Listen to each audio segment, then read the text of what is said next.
First question is 3-point charge are placed on the x-axis plus 4q at x is equal to 0 plus q at x is equal to d. Find the position where a third positive charge can be placed so that the net electrostatic force on it is 0. तो question बोल रहा है कि एक 3 charge है, point charge, एक charge है x equal to 0 पर प्लस 4q एंड एक है x इक्वल टू d पर प्लस q, डिस्टेंस में दिया गया है d। बोल रहा है कि इस लाइन पे मैं कहाँ पे एक थर्ड पॉइंट पॉजिटिव चार्ज रखूँ जिस पर इलेक्ट्रोस्टैटिक्स फोर्स 0 हो जाए। तो मान लीजिएगा मैंने यहाँ पे अगर ये प्लस 4q के बाहर मैंने अगर कोई चार्ज लगा पॉजिटिव चार्ज प्लस q, तो प्लस 4q के कारण इस पर एक लगेगा इलेक्ट्रोस्टैटिक फोर्स इस डायरेक्शन में, एंड प्लस q के कारण भी इस आगे के डायरेक्शन में ही लगेगा। तो यहाँ पे नेट इलेक्ट्रोस्टैटिक फोर्स 0 नहीं हो रहा है, तो यहाँ पे नहीं होगा। मान लेते हैं कि ये प्लस q की तरफ रखा हुआ है, प्लस एक कोई third charge, plus plus Q के कारण इस पर इलेक्ट्रोस्टैटिक फोर्स लगेगा आगे की तरफ, एंड प्लस 4q के कारण भी लगेगा आगे की तरफ। तो यहाँ पे इलेक्ट्रोस्टैटिक फोर्स 0 नहीं हो रहा है, तो वो जरूर ही बीच में कहीं होगा, इस लाइन के बीच में plus 4q and plus q के बीच में कहीं होगा। जैसे मान लेते हैं कि यहाँ पे वो चार्ज है प्लस q, ओके। अगर इस प्लस क्यू के प्लस स्मॉल क्यू के कारण इस पर इलेक्ट्रोस्टैटिक फोर्स इस डायरेक्शन में लगेगा प्लस F1, और प्लस 4q के कारण इसका आगे की तरफ लगेगा F2। तो बोल रहा है कि नेट इलेक्ट्रोस्टैटिक फोर्स 0 होना चाहिए, तो F1 is equal to F2 होना चाहिए। तो मान लेते हैं कि मेरा जो डिस्टेंस है चार्ज यहाँ पे रखा गया है, थर्ड चार्ज वो x है, तो ये पहला मेरा बचा हुआ डिस्टेंस कितना जाएगा d माइनस एक्स। तो इलेक्ट्रोस्टैटिक फोर्स होता है के Q1 Q2 इंटू के Q1 Q2 divided by r square. तो मेरा Q1 हो गया प्लस 4q एंड Q2 हो गया plus q, capital Q, divided by r square यानी कि एक्स स्क्वायर इक्वल टू मेरा हो जाए के Q1 हो गया इसके लिए Q एंड Q2 हो गया plus Q, capital Q, divided by में इसका जो डिस्टेंस है d माइनस एक्स का होल स्क्वायर। कैसे क्या कट गया, Q capital Q capital Q cut गया। यहाँ पर लिखेंगे 2 इंटू डी माइनस एक्स का whole square equal to x का square. 2 into d minus x equal to x हो गया, 2d minus 2x equal to x equal to 2d/3। तो मेरा जो थर्ड पॉजिटिव चार्ज का जो पोजीशन है वो प्लस 4q चार्ज से कितना है, 2d/3 डिस्टेंस पे है। तो ये मेरा डिस्टेंस का आंसर हो जाएगा। Second number question is 4 charges are placed at the corner of a square of side a plus q at A plus q at B plus q at C and minus q at D. Find the magnitude and direction of the net force on the charge of at A. बोल रहा है कि एक q है, एक square है जिस जो ABCD है, ABC एंड D है, ओके। तो बोल रहा है कि ए पे प्लस q चार्ज है एंड B पे प्लस q चार्ज है, C पे भी प्लस q चार्ज है एंड D पे माइनस q चार्ज है। बोल रहा है कि ए पे नेट मैग्नीट्यूड निकालना है फोर्स का। तो ए पे बी के कारण एक फोर्स लगेगा आगे के डायरेक्शन में F1, एंड डी के कारण लगेगा, यानी चार्ज नेगेटिव है इसको, इसका चार्ज ए का चार्ज पॉजिटिव है, तो एक दूसरे को अट्रैक्ट करेगी, तो इधर फोर्स लगेगा F2। और सी के कारण ये डायगोनल पर है, तो सी के कारण इसका फोर्स लगेगा आगे की तरफ F3, ओके। तो हम निकालेंगे F1 equal to k Q divided by इसकी साइड दिया गया है ए, तो जाएगा ए स्क्वायर, F1 ये आ गया। F2 निकालेंगे जो कि अट्रैक्टिव है, दोनों एक दूसरे को अट्रैक्ट करेगी एक दूसरे की तरफ, तो F2 आ जाएगी के क्यू डिवाइडेड बाई में ए स्क्वायर, क्योंकि F2 का मैंने मैग्नीट्यूड निकाला है तो इतना आ जाएगी। तो F2 का मैग्नीट्यूड इक्वल टू F1 आ गया, ओके। तो इसी प्रकार से हम F3 निकालेंगे। स्क्वायर का डायगोनल का फॉर्मूला होता है √2 इंटू साइड ऑफ वन, ये एक भुजा का जो लेंथ होता है वही होता है, तो ए हो जाएगा, तो इसका जो लेंथ हो जाएगा √2a हो जाएगा। तो F3 निकालेंगे तो के इसका जो चार्ज है क्यू इंटू में क्यू डिवाइड में आ जाएगा √2 ए का whole square equal to k q square divide में 2a स्क्वायर। तो F3 आ गया मेरा F1/2, ओके। तो इसी प्रकार हम आगे निकालेंगे इसका नेट चार्ज निकालेंगे, नेट फोर्स निकालेंगे। नेट फोर्स निकालने के लिए एक मेरा आ गया ये वाला F1 एंड F2।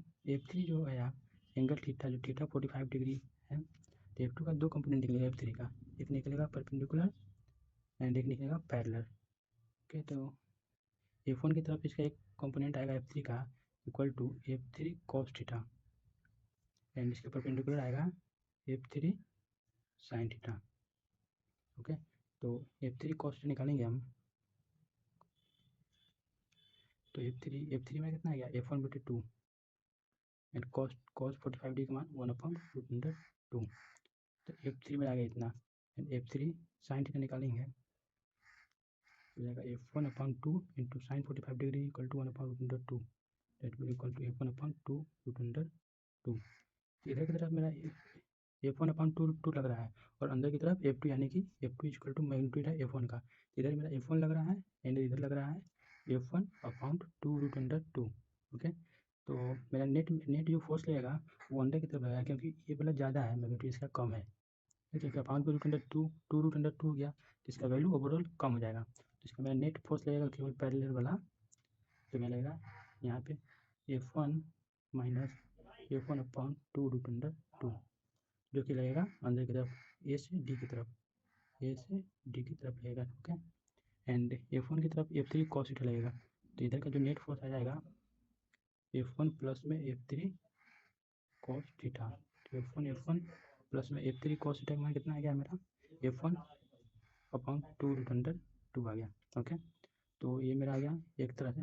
तो इसका जो हम नेट फोर्स निकालेंगे जो दोनों के बीच में आएगा, तो जाएगा इधर वाला जो फोर्स लगेगा A to D इसका स्क्वायर प्लस में जो इसके परपेंडिकुलर लग रहा है ये वाला इसका स्क्वायर, दोनों का हम रूट निकालेंगे, स्क्वायर रूट निकालेंगे।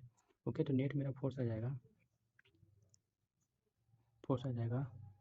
√अंडर F1 माइनस F1/2√2 का होल स्क्वायर। ओके, फिर इसमें हम कर देंगे प्लस,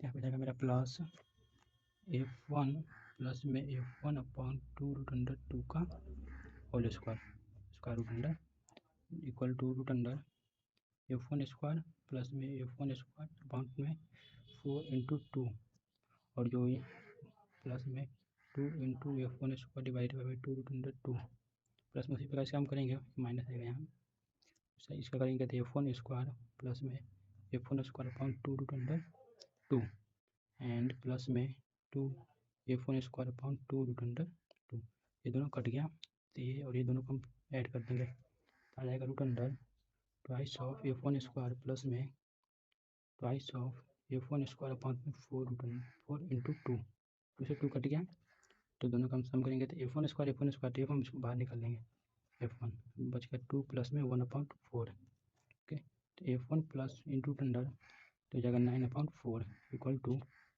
3/2 इंटू F1 मेरा कितना आ गया 3/2 इंटू F1 हो गया Q into Q divide by में A स्क्वायर, तो मेरा हो गया equal to 3/2 into Q square upon में A स्क्वायर, ये हो गया मेरा नेट फोर्स, ये मेरा हो गया आंसर।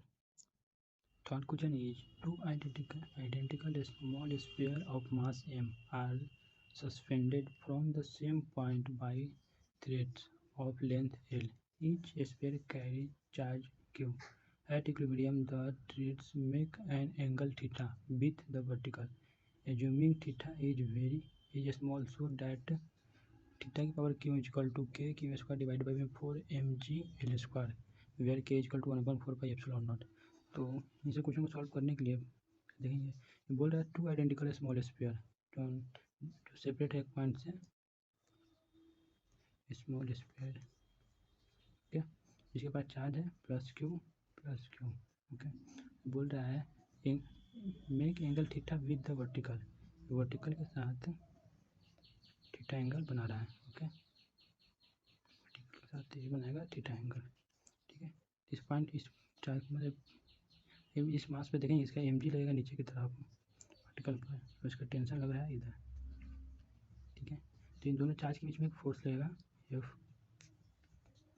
ओके, टेंशन है यहाँ पे, तो ये हो जाएगा एंगल मेरा थीटा, ये एंगल थीटा है, तो ये जगह थीटा, तो जाएगा मेरा टी कॉस थीटा और ये जाएगा टी साइन थीटा।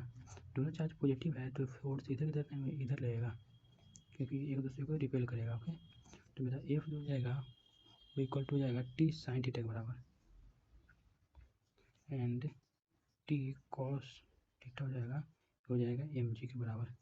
तो दोनों को हम अपॉन कर देंगे तो जाएगा tan theta equal to f upon m g if theta is very small.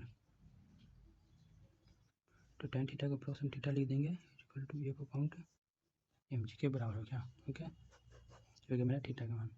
तो आगे हम क्वेश्चन देखेंगे तो अपॉन थीटा हो गया मेरा। तो मैं बोला थीटा क्यों निकालने के लिए, तो हम क्या करेंगे एफ इक्वल टू होता है के क्यू क्यू डिवाइड में आर स्क्वायर। तो हमको निकालना है दोनों के बीच का डिस्टेंस, दोनों पार्टिकल के, तो एक पार्टिकल यहाँ एक पार्टिकल यहाँ, दोनों के बीच का हम डिस्टेंस आर निकाल लेंगे तो मेरा फोर्स आ जाएगा, फोर्स आ जाएगा तो मेरा थीटा भी आ जाएगा। तो दोनों को आर निकालेंगे पहले। तो इसका लेंथ में दिया गया है एल। ओके, ये एंगल थीटा, इसको हम इधर साइड में बनाते हैं। ओके, ठीक है, तो इसका मैंने आधा पार्ट लिया है, इसको मान लेता हूँ मैं ये दिया गया है हमको एल, ये हो गया मेरा आर अपॉन टू, बिकॉज पूरा डिस्टेंस अगर आर है तो आधा आर अपॉन टू हो जाएगा। ओके, ये एंगल हमको दिया गया है थीटा, ये वाला एंगल हो जाएगा मेरा 90 माइनस थीटा क्योंकि ये 90 डिग्री है। ओके, तो एल हो गया इसका लेंथ, तो ये जाएगा मेरा L cos theta, L cos theta. अगर आर बटे टू का वैल्यू एल कॉस थीटा है तो आर का वैल्यू कितना हो जाएगा 2 एल कॉस थीटा हो जाएगा। ओके, थीटा वेरी स्मॉल है, वेरी स्मॉल, ठीक है, तो आर इक्वल टू हो जाएगा 2 एल थीटा। ओके, तो हम फोर्स निकालेंगे equal to k q square, r के लिए लिख देंगे हम 2 एल थीटा का होल स्क्वायर, जाएगा k q square divide by 4 l square two theta square.